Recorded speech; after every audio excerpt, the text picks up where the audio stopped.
تزدان رحاب الإيمان وتطيب حنايا الوجدان في هدايات.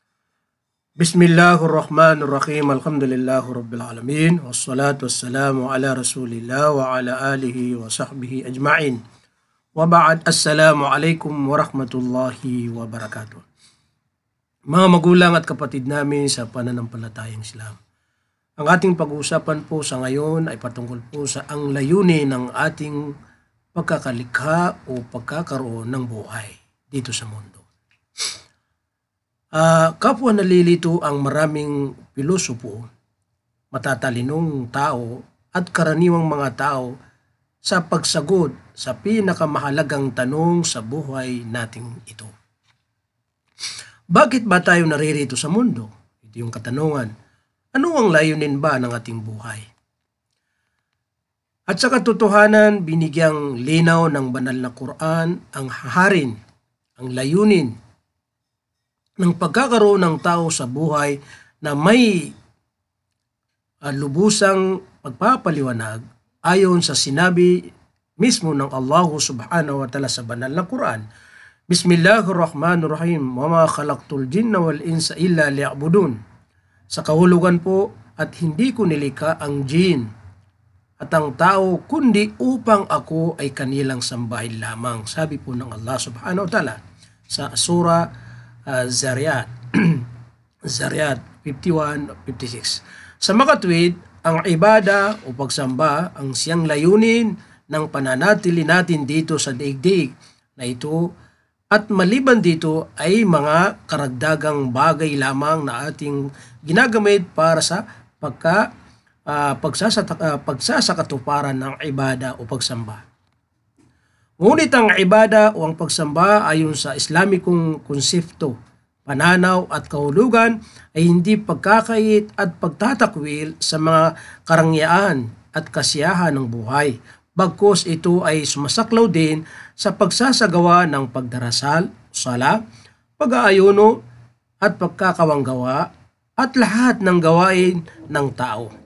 Pagkipag-ugnayan, maging ang kanyang paglalaro at pagpapaligaya hanggat may kalakip itong mabuting layunin at mahusay na hangarin, at dahil dito ang Propeta Muhammad sallallahu alaihi wasallam ay nagsabi mismo sa bawat bahagi sa kahulugan sa Tagalog. Sa bawat bahagi ng katawan ng isa sa inyo ay sadaka, kawanggawa. Ang ibig sabihin nito, ang isang Muslim ay nagtatamo ng kabayaran at gantimpala maging sa kanyang pagkikipagtalik sa kanyang asawa.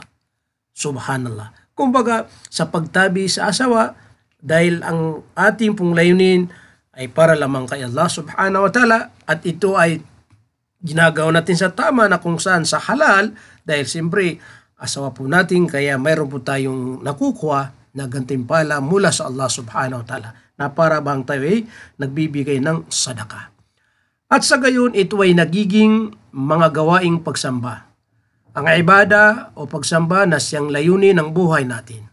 Mga katotohanang bahagi ng buhay, kaya ang isang Muslim ay palipat-lipat sa iba't ibang uri ng mga ibada o pagsamba. Tulad po ng sinabi ng Allah subhanahu wa ta'ala sa banal na Quran, na kung saan sabihin mo Muhammad, inna salati wa nusuki wa mahyaya wa mamati lillahi rabbil alamin.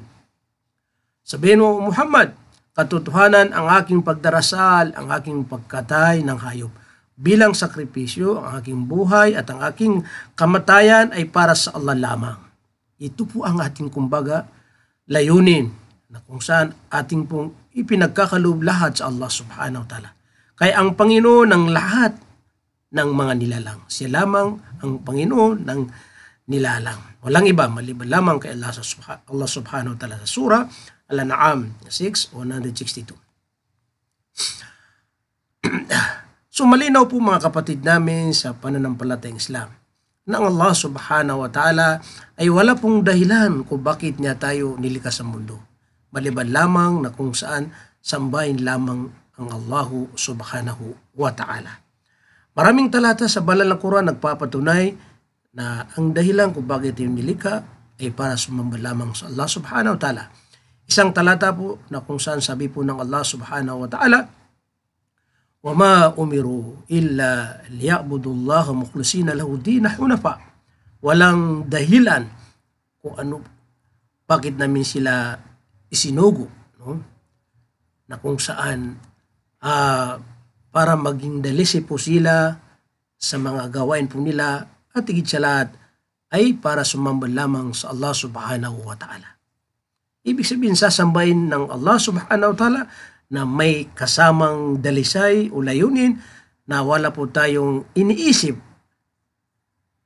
maliban lamang na para lamang kay Allah subhanahu wa ta'ala.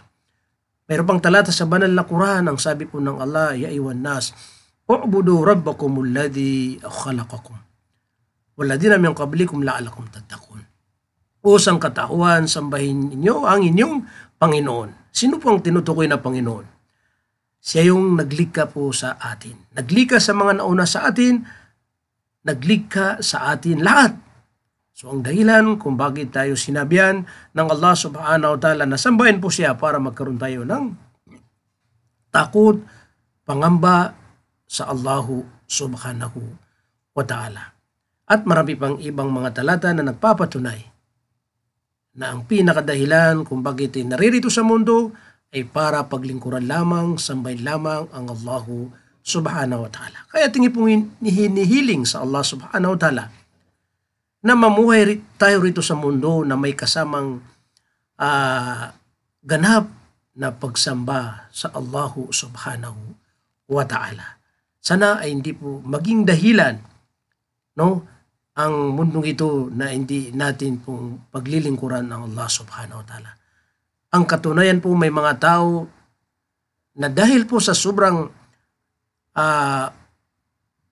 paglilingkod, sobrang focus, sobrang pagmamahal dito sa mundo o sa makamunong bagay, kaya nakakaligtan po nila yung kanilang pinakalayunin kung bakit sila nandito sa mundo na kung saan para sambahin lamang si Allah subhanahu wa ta'ala. Makaalala po sila sa panahon o sa oras na sila ay babawi ng buhay, pero huli ang lahat.